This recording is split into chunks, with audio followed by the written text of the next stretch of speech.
A satellite made of wood. It sounds unlikely, but that's exactly what Japan's space agency is getting ready to launch. It will, hopefully, be sent into a low Earth orbit, and will be the world's first satellite not made of metal. So let's talk about what they're doing, how they're doing it, and I guess, most importantly, why they're doing it.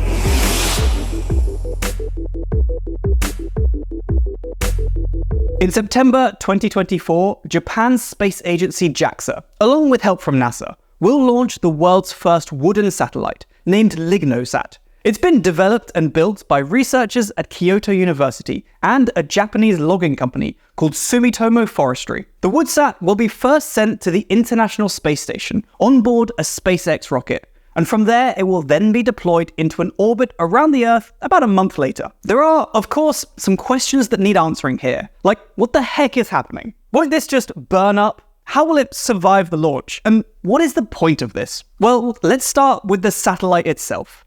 It's not a massive, full-size satellite like I pictured when I first heard this story. I should have guessed, but sometimes I imagine the most ridiculous version of things when I hear of cool things like this.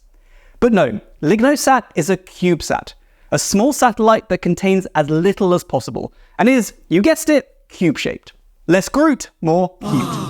LignoSat weighs just 2 pounds, that's less than a kilogram, and each side of the cube is just 10 centimeters long.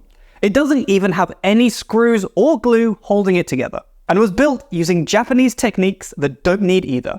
It then has solar panels on the outside, which are presumably slightly less traditional, although Japan is the land of the rising sun, so who knows. If you can come up with a better joke about Japan and solar panels, please let me know in the comments so I can steal it for a future video. So, LignoSat is made of mostly wood, but not 100% wood. There is still aluminium frames, and the solar panels and electronics aren't made of wood. Not yet, anyway. The question then is what type of wood to use. The team needed to know which wood would be best, which wood would survive the harsh environment of the vacuum of space, and which wood would suffer the least in the cold temperatures in zero pressure and survive the strong radiation from the sun and other cosmic rays. To find out which wood would be best, they did what every scientist should, and when they could, they sent different samples of wood to the International Space Station in 2022. The test involved sending a small panel to the ISS, and this panel contained 3 different wood samples, those being cherry, birch, and magnolia. This panel was exposed to space for 10 months, before being retrieved and returned to Earth in January 2023. Scientists then analysed the effect of space on these wood samples, and despite the extreme environment of space exposure, they saw no evidence of decomposition or deformations like cracks, warping, peeling, or other surface damage. Wood turns out to be remarkably resilient, even in outer space. They determined that magnolia was the best choice for LignoSat, thanks to its relatively high workability, dimensional stability, and overall strength. So magnolia, as well as being an incredibly popular choice for paint, is the best wood out of the woods they tested. But why use any wood at all? Why not use metal or some other futuristic material?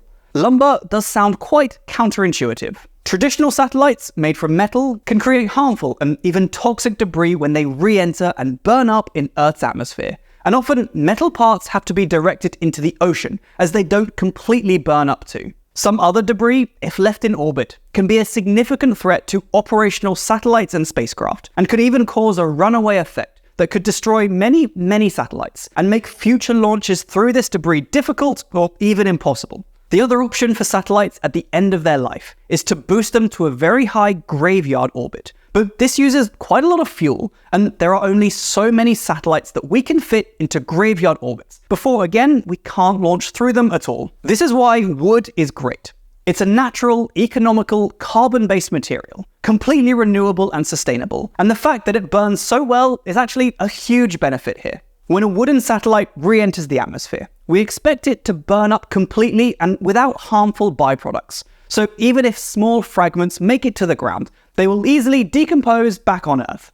This is exactly one of the things that LignoSat will test, and we'll see if it's true. Over a mission of between 6 months and a year, it will orbit the Earth. While it orbits the Earth, sensors on board the CubeSat will measure the wooden structure's response to the environment of space. including things like any degradation of the material, any expansion or contraction it experiences, the temperatures and cosmic radiation it feels, and the performance of the onboard electronics. LignoSat will also be the first test of how a wooden satellite re-enters the atmosphere at the end of the mission, and it's designed to burn up completely, so hopefully that's exactly what will happen. If this is all successful, it might well pave the way for a slightly more sustainable way to explore space, and we could see more and more wooden CubeSats, or even bigger wooden satellites being launched in the coming years. The number of satellites launched is expected to increase dramatically in the coming years, so maximizing the sustainability of all of this is a huge concern. Even beyond satellites, the team running LignoSat have visions of using wood to build habitats on the Moon and Mars, although we would have to launch that wood to those places, so it's definitely not straightforward yet. Wood is a good insulator and can shield against radiation, so it's actually a great material for this sort of thing, building shelters on other worlds. That said, other carbon-based materials might be able to be constructed out of ingredients already on the Moon or Mars. So that could give some huge advantage to some incredible innovations, and maybe we'll be using moon rocks to build those shelters themselves. Either way, this is a pretty cool mission that may well branch off into all sorts of exciting innovations in the future. Let me know your thoughts on all of this down below, and thanks for watching. Until next time, stay safe, team. I'll see you soon. Bye!